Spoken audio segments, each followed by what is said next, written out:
আমার বিয়েটা arrange marriage ছিল। এখন বিয়ের প্রথম দিকে আমার হাজব্যান্ড আমাকে ভালোই সময় দিত ইউজুয়ালি। পরবর্তীতে আস্তে আস্তে হতে পারে কোনো এক কারণে তার মধ্যে আমার মধ্যে একটা দূরত্ব আসতে শুরু করে। দূরত্বটা বলতে আমি চাইতাম দিন শেষে তো আমি তার জন্য অপেক্ষা করতাম এবং আমি চাইতাম সে আমাকে সময় দিক। তো আমি as usual as a housewife আমার যত দায়িত্ব কর্তব্য ছিল আমি চেষ্টা করতাম, পারতাম কিনা আমি জানি না, কিন্তু আমি চেষ্টা করতাম ফুলফিল করার। আপনার হাজবেন্ড কি করতেন? আমার হাজবেন্ড একটা বেসরকারি কোম্পানিতে একটা ভালো অবস্থানে ছিলেন। বয়সের পার্থক্য কত আপনাদের? 5-6 বছর, বেশি না। উনি আপনারা দুজনেই পড়ালেখা করেছেন, শিক্ষিত? হ্যাঁ, আমরা দুজনেই এডুকেটেড। বাট আমি বিয়ের পরে আসলে জবটাকে আমি চুজ করিনি। আমার সবসময় ইচ্ছা ছিল যে আমি একজন ভালো গৃহিণী হব। থাকে এক একজনের এক এক রকম ইচ্ছা থাকে। সো বাইরের জগৎ নিয়ে আসলে আমার অতটা কোনো ইন্টারেস্ট ছিল না কখনোই। এবং একটা সময় দেখতে পাই যে সে আমাকে সময় কম দিচ্ছে কোনো একটা কারণে, বাট কারণটা আমি জানি না কেন দিচ্ছে। আপনাদের মধ্যে কি সকল সম্পর্ক ঠিক ছিল? সম্পর্ক একটা পর্যায়ে এমন অবস্থানে চলে যায় যখন দেখা যাচ্ছে যে সে ইন্টিমেট হতে চায় আমার সাথে, ওই টাইমটা বাদে আমি তার থেকে আর কোনো সময়টা অ্যাকচুয়ালি পেতাম না। বাট শুধু ইন্টিমেসি ছাড়া সে আপনার কাছে আসার চেষ্টা করতো না? না না না, সে তার জগৎ নিয়ে থাকতো। আর আমি কখনো এটাও করতাম না যে তার প্রতি জোর জুলুম করা বা তর্ক করা বা ঝগড়া করা। আমি চেষ্টা করতাম ডিরেক্টলি ইনডিরেক্টলি বোঝাতে চেষ্টা করতাম। সে বাসায় এসে কি করতো? কথাবার্তা বলতো না মানে, নাকি ফোন নিয়ে পড়ে থাকতো? অ্যাজ ইউজুয়াল বাসায় এসে ফ্রেশ হয়ে খাওয়া দাওয়া করে যখন তার কাছে বসতাম আমি, যে আমরা একটু কথা বলি বা একটু থাকে না, সারাদিন তো অনেক ঘটনাই ঘটে, তার সাথেও ঘটে আমার সাথেও ঘটে, যেহেতু আমি শ্বশুর শাশুড়ি সবাইকে নিয়ে থাকি। সো আমি তো তাকে কিছু শেয়ার করার একটু সুযোগ খুঁজতাম, বাট সেই সুযোগটা আসলে আমি পেতাম না। এবং বিয়ের শুরুতেই সে আমাকে একটা কথা বলেছিল, তোমার কোনো অভিযোগ থাকলে আমার বাবা মা চলতে পথে অনেক ভুল হয়, তোমারও হতে পারে, সো তুমি সেটা আমাকে শেয়ার করবা। তো সেই দৃষ্টিকোণ থেকে আমি কখনো তাদের সাথে মনোমালিন্যতা করিনি বা কখনো তর্কে যেতাম না। তাহলে আমার আশ্রয়টা দিন শেষে আমার হাজব্যান্ডের কাছে, বা আমার সাপোর্টিং সিস্টেম আমার হাজব্যান্ড। তাকে যখনই আমি কথাগুলো শেয়ার করতে যেতাম বা শুরু করব বা এমন একটা মুভমেন্ট নিতাম, আগে তো শুরু করতাম যে তার কি অবস্থা, সারাদিন কেমন গেল, এই বিষয়গুলো নিয়ে। তো তখন সে এমন একটা ভাব করতো যে সে সারাদিন অনেক কাজ করছে, অনেক ইয়া করছে, এখন সে অনেক টায়ার্ড, সে এখন ঘুমাবে। ঠিক আছে, ইটস ওকে, ঘুমাও। বাট সে আসলে বেডে যাওয়ার পর ঘুমাতো না, সে ফোনে সময় কাটাতো। মানে ফোনে বলতে টেক্সটিংয়ে থাকতো বা ফেসবুক স্ক্রল করছে বা কোনো না কোনো কাজে সে আছে। মানে তার সারাদিনের সব সময়টাই হচ্ছে ফোনের মধ্যে। আচ্ছা। তো যাই হোক, আমিও ঘুমিয়ে যেতাম। আসলে আমি ছোটবেলা থেকে এমন, আমি কখনো কাউকে কোনো কিছু নিয়ে জোর জবরদস্তি করতে পছন্দ করি না, এবং আমিও তাকে কখনো জোর করিনি। বাট আমি তাকে বোঝাতে চাইতাম সে আমার ইমোশনটা বুঝুক, সেও আমার কাছে জানতে চাক দিন শেষে আসলে আমার সাথে কি হচ্ছে। আমারও তো অনেক সমস্যা থাকতে পারে, সুবিধা অসুবিধা থাকতে পারে। তো যাই হোক, এরকম চলতে থাকে। চলতে চলতে একটা সময় আমি মনে করি যে এভাবে আর কত, আমি আমার বাবা মায়ের কাছে অভিযোগ করি। তো যখনই অভিযোগ করি তখন আমার বাবা মা আমাকে বোঝায় যে দেখো আস্তে আস্তে ঠিক হয়ে যাবে। আব্বা আম্মার ওনাদের সাথে মানে জামাইয়ের সাথে কথা বলে না? ওনারা কখনো এটা নিয়ে কথা বলেনি, বাট ওনারা আমাকে বোঝাতো যে ঠিক হয়ে যাবে, ঠিক হয়ে যাবে, চেষ্টা করো, ধৈর্য ধরো। এটা ধরতে ধরতে আমার প্রায় 1.5 বছর পার হয়ে যায়। তো পার হয়ে যাওয়ার পর আমি চিন্তা করি যে আমার বেবি নেওয়া উচিত, অ্যাটলিস্ট সময়টা আমার কাটবে। বাট তখন আমি তাকে এটা বলি যে আই থিঙ্ক আমাদের বেবি প্ল্যান করা উচিত। তো এটাও সে এড়িয়ে যায়, বলো যে না এখন না, আমার পজিশনটা আর একটু ডেভেলপ হোক, খরচ খরচার অবস্থা তো তুমি জানোই। ঠিক আছে। তো একটা সময় আমি কি করি, ফেসবুক তো অবশ্যই ইউজ করতাম, এখানে আসলে এটা অস্বীকার করার কিছু নাই। বাট ইনস্টাগ্রামটা আমার কখনো ছিল না, টিকটক ছিল না। তো আমি নিজে থেকে কি মনে হলো আমি আসলে জানি না, আমি টিকটকটা ইনস্টল করলাম। করার পর তেমনভাবে আমি আইডি ক্রিয়েট করিনি, বা আমি কখনো টিকটক করি নাই। ইনফ্যাক্ট আমার কোনো টিকটক করা নাই। তো বিভিন্ন রকম আমি দেখতাম, কন্টেন্ট দেখতাম। আপনি টিকটক শুধু নামাইছেন কিন্তু নিজে টিকটক ভিডিও বানাইনি, কারণ আসলে কি আমার তো পরিবার আছে, সমাজ আছে, ওভারঅল সবকিছু মিলে। তো একটা সময় টিকটক দেখতে দেখতে একটা ছেলে, ওর আইডিটা বেশি আসতো আমার সামনে, এবং ওর কন্টেন্টগুলো ভালো ছিল। ছেলেটা বেশ স্মার্ট, এবং সে আমার হাজবেন্ডের থেকে হয়তো 1-1.5 বছরের ছোট হবে। তো হঠাৎ করে একদিন আমার মনে হলো দেখি তাকে একটু নক করি, এটা আমারই মনে হলো। আমি তাকে নক করলাম, নক করার পর সে হচ্ছে আমার রিপ্লাই দিল, হাই হ্যালো, কথাবার্তা হলো। আমিও জানতে চাইলাম তার প্রফেশন কি। সে অ্যাকচুয়ালি তেমন কিছু করে না, সে টিকটক নিয়ে থাকে, এবং তার ফ্যামিলি ব্যাকগ্রাউন্ড ভালো। ভালো বলতে তার বাপের টাকা পয়সা আছে, ইত্যাদি ইত্যাদি। তো যাই হোক, আমি মাঝে মাঝে তার টিকটক দেখতাম, হাই হ্যালো, কেমন আছি বা কী অবস্থা, এগুলো কথাবার্তা বলতে বলতে কনভারসেশন শুরু হয় আর কি। কনভারসেশন শুরু হতে হতে তো আমারও হচ্ছে একটু মনোযোগটা ওইদিকে ঘুরে যায়। আমি আমার সব কাজ শেষ করে, আমার হাজব্যান্ড যদি আমাকে টাইম না দেয় বা না দিত, আমি ওর সাথে আর কি কথাবার্তা, হোয়াটসঅ্যাপ নাম্বার আদান প্রদান হয় আমাদের। আচ্ছা, মানে টিকটক থেকে হোয়াটসঅ্যাপে চলে আসে? হ্যাঁ, হোয়াটসঅ্যাপে।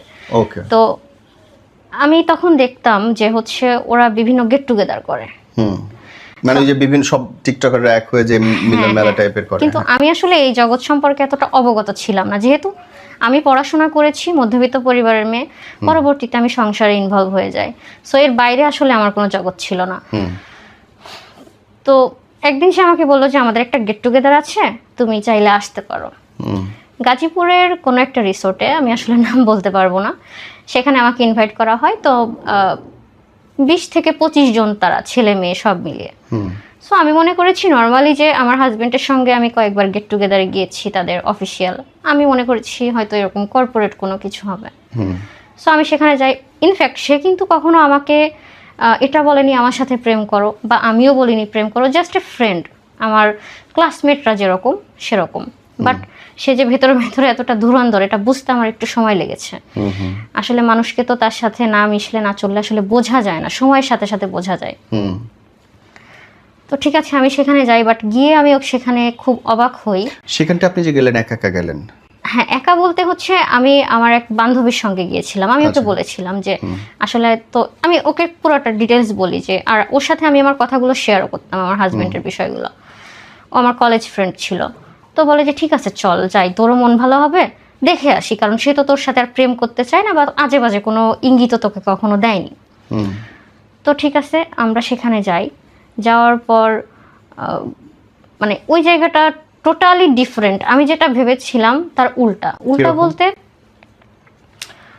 ছেলে মেয়ে যারা এসেছে তারা খুবই রাফ, এবং হচ্ছে ওখানে ড্রিঙ্ক করতেছে, স্মোকিং করতেছে, তারপর হচ্ছে বিভিন্ন বিষয়গুলো নিয়ে, যাকে মন চাচ্ছে তাকে নিয়ে অন্য রুমে চলে যাচ্ছে। মানে এই বিষয়গুলো দেখার পর নেশা এবং বেলাল্লাপন একসাথে। এবং ওখানে হচ্ছে আসলে কেউ বাধা দেওয়ার নাই, এবং ওরা খুবই বেপরোয়া।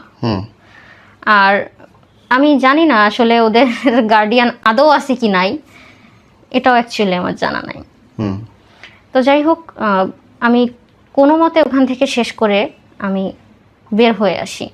তো ওরা কি আপনার সঙ্গে জোর করেছিল? বা ওরা জোর করেছিল বলতে, আমাকে ড্রিঙ্ক করার জন্য অনেক জোর করেছিল, এবং স্মোকিং করার জন্য। ওকে। পরবর্তীতে ওর যারা, মানে ওইখানে আরো তো ছেলে মেয়ে সবাই ছিল, মেয়েদেরকে দিয়ে আমাকে জোর করিয়েছিল করার। মেয়েদেরকে দিয়ে। আচ্ছা। এবং হচ্ছে আমাকে একটা প্রস্তাব দেওয়া হয় ওই সময়, আমি যার সাথে পরিচয় হয়েছিল বা যার ইনভাইটেশনে আমি ওখানে গিয়েছিলাম, সে আমাকে বলে যে দেখো, আমরা এখানে যা কিছু করি বা কন্টেন্ট ক্রিয়েশন করি, এগুলো হচ্ছে আমাদের একটা সাইনবোর্ড। এগুলো জাস্ট একটা সাইনবোর্ড আমাদের। আমরা হচ্ছে বিশেষ করে ভারত বা মিডল ইস্টে বিভিন্ন জায়গাতে আমরা হচ্ছে মেয়ে সাপ্লাই দিই। এটা আমাদের একটা সিন্ডিকেট, তুমি চাইলে আমাদের সাথে এই বিজনেসে থাকতে পারো।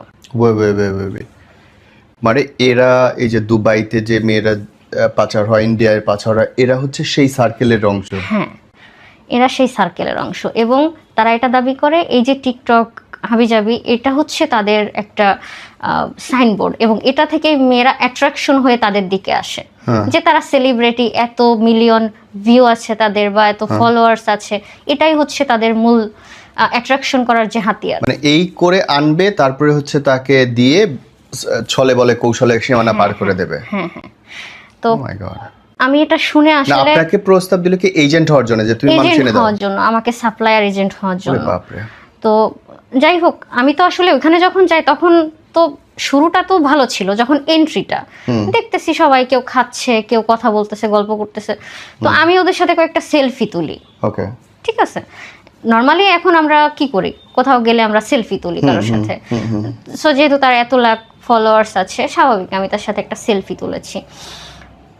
তো ওই সেলফিগুলাকে সে হচ্ছে এক পর্যায়ে হাতিয়ার হিসেবে আমার এগেনস্টে ইউজ করার চেষ্টা করে। আমি যখনই না করি, আমি ওকে বলি যে আমাকে একটু সময় দাও, আমি চিন্তা ভাবনা করি, কারণ আমার তো ওখান থেকে বের হয়ে আসতে হবে। আমি আর আমার বান্ধবী দুজন আছি ওখানে, সো আমাদের ব্যাকআপ আসলে কেউ নাই। আর ওখানে যদি আমরা বেশি অ্যাগ্রেসিভ হই বা প্রতিবাদ করতে যাই, আসলে ওখানে আমাদের ব্যাকআপই নাই।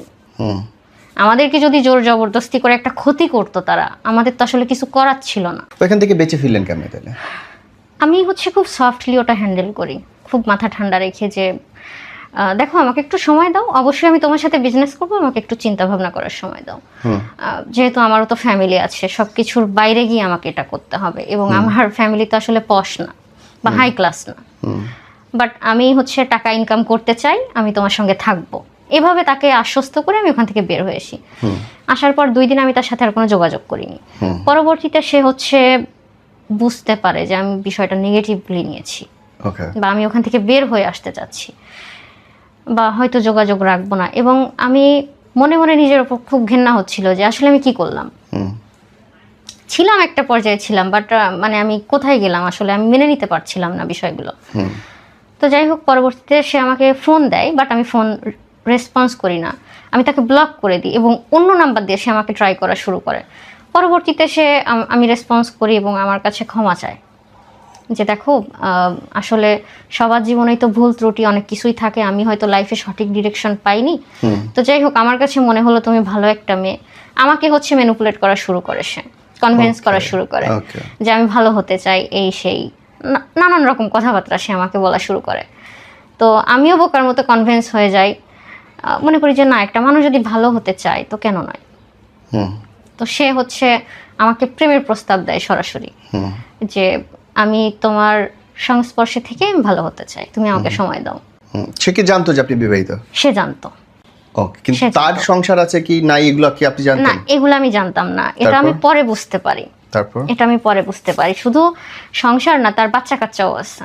বাট আসলে পর্দা জগৎ এমন একটা জগৎ, এখানে আসলে আমরা পর্দায় যতটুকু দেখি এটাই, বাট এর আড়ালে কি আছে আসলে আমরা আসলে বুঝতে পারি না। তো এরপরে আস্তে আস্তে আমি মনে করি যে ঠিক আছে, আমার হাজবেন্ডও যেহেতু আমাকে সময় দিচ্ছে না, তো আমি প্রেম করি, বিয়েতে না যাই, প্রেম করি। কারণ আমার হাজবেন্ড তো হচ্ছে টোটালি আমাকে টাইম দেয় না, টোটালি টাইম দেয় না। এর মধ্যেও কি হাজবেন্ডের বদল হয় না? মানুষের না না, চেঞ্জ হয়নি, একই রকম। আমি কেন জানি না সে এমন হয়ে যায়। তো যাই হোক, তো একটা সময় আস্তে আস্তে এরকম 4-5 মাস কেটে যায়। তো সে তেমন একটা মানে টিকটক আর করে না, কন্টেন্ট করে না। মেবি এটা আমাকে দেখানোর জন্য। ওকে, সে নতুন নতুন কন্টেন্টগুলো আর ডাউনলোড করে না, আপলোড করে না। তো পরবর্তীতে আমি মনে করি যে হ্যাঁ, সে হয়তো ভালো হচ্ছে। আপনাদের, সরি মাফ করবেন এইভাবে জিজ্ঞেস করছি, আপনাদের মধ্যে কি সম্পর্ক অনেক গভীর হয়েছিল?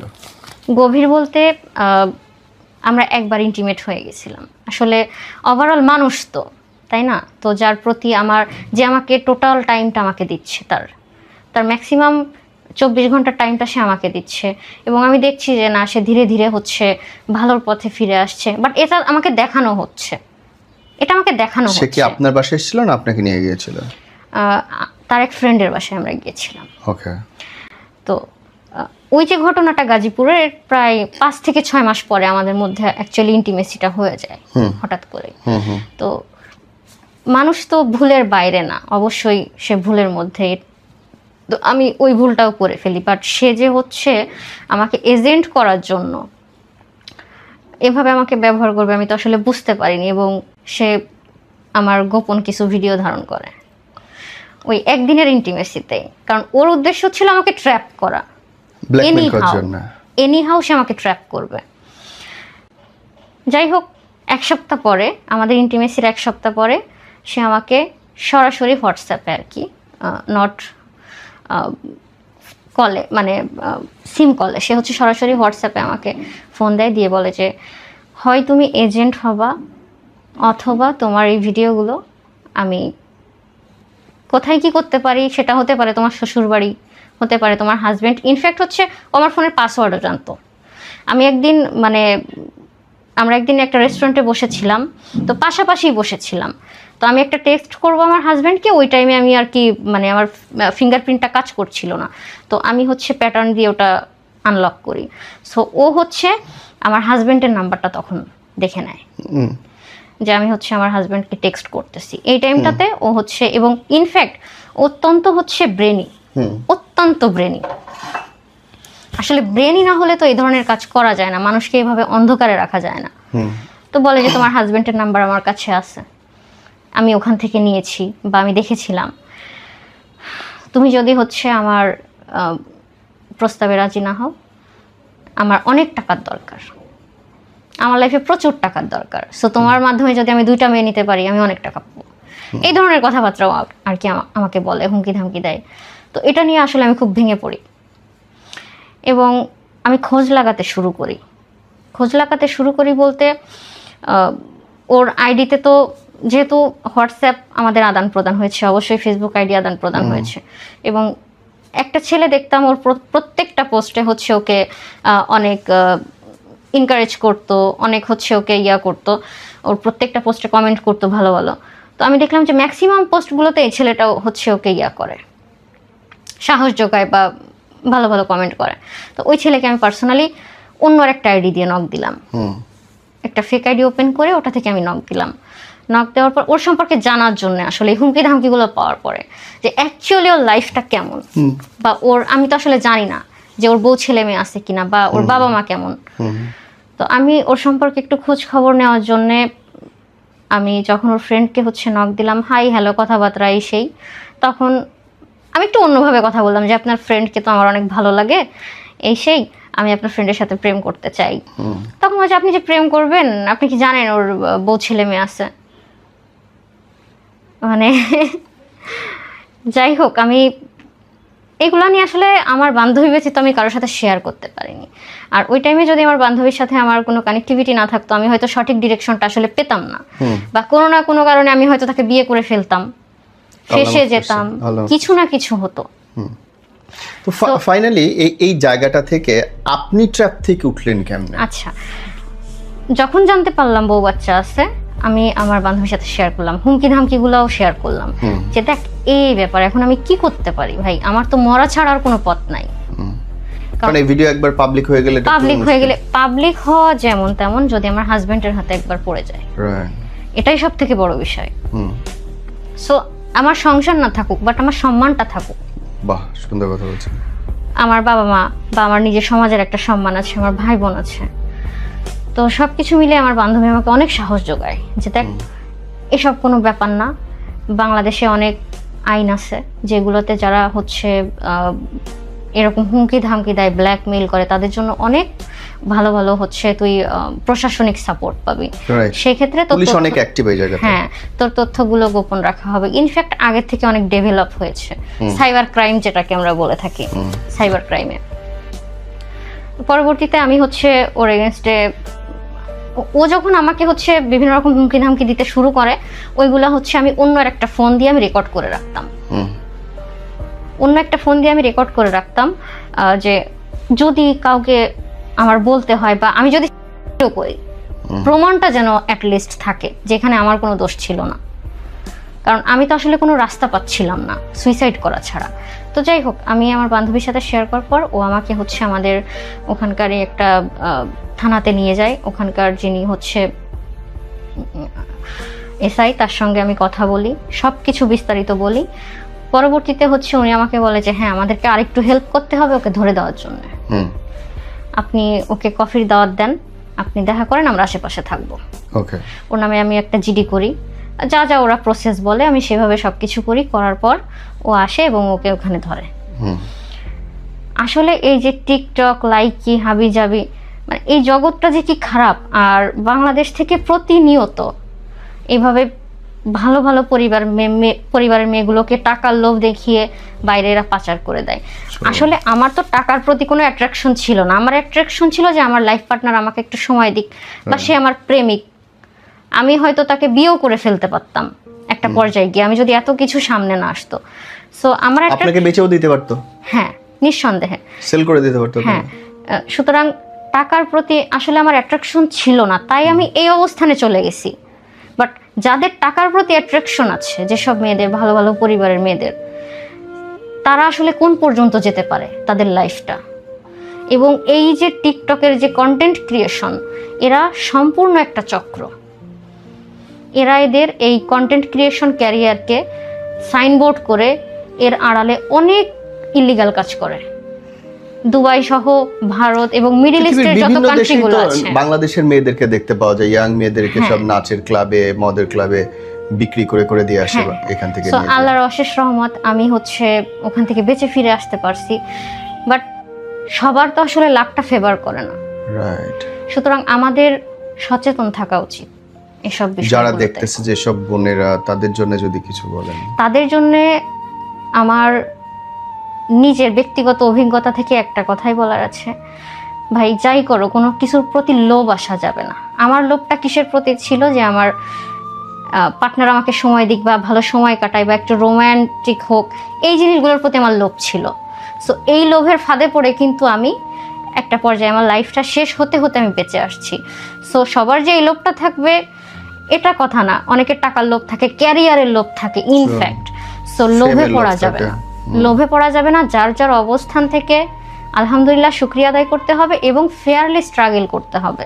এবং আপনি তো অনেক বড় বাচ্চা বেঁচে আসেন, হইতে পারতো আপনাকে বিক্রি করে দিছে, হইতে পারতো আপনাকে কোনোভাবে আরো বড় ট্র্যাপে ফেলতে পারতো। এবং লাকিলি আমার বান্ধবীর জন্য আমি এটা থেকে বের হয়ে আসছি। সো জীবনে না অনেক মানুষ থাকার প্রয়োজন নেই, মানুষের মতো মানুষ থাকলে এক দুজনই যথেষ্ট। এবং এই যে আমাদের হাতে ফোন থাকে, এই ফোনটা আসলে আমাদের লাইফটাকে ধ্বংসও করতে পারে, আবার গড়েও দিতে পারে। এটা নির্ভর করে আমি কিভাবে ব্যবহার করছি। সো আপনি কিভাবে ব্যবহার করছেন এটা আপনাকে বুঝতে হবে, আপনাকে ভাবতে হবে। জীবনটা অনেক সুন্দর এবং সবাইকে নিয়ে সুন্দরভাবে বাঁচতে হবে। একজন তো উঠে এসেছেন, বেঁচে গেছেন একদম মৃত্যুর হাত থেকে, বলা যেতে পারে সর্বোচ্চ অপমান, তার ফিনান্স ক্ষতি হতে পারতো, তার লাইফ ক্ষতি হতে পারতো, তার হোম শেষ হয়ে যেতে পারতো, সব কিছু থেকে তিনি বেঁচে এসেছেন। এবার দায়িত্ব আপনার, আপনি সচেতন হন, ভিডিওটা শেয়ার করেন যেন মানুষ দেখে, চ্যানেলটা সাবস্ক্রাইব করবেন। আমরা চেষ্টা করি ইতিবাচকতা ছড়াতে, আমরা চেষ্টা করি আপনাকে ফিনান্সিয়ালি, মেন্টালি ভালো রাখবার জন্য, যেন আপনি মাথা উঁচু করে বাঁচতে পারেন। আল্লাহ আপনার সহায় হোক। আসসালামু আলাইকুম।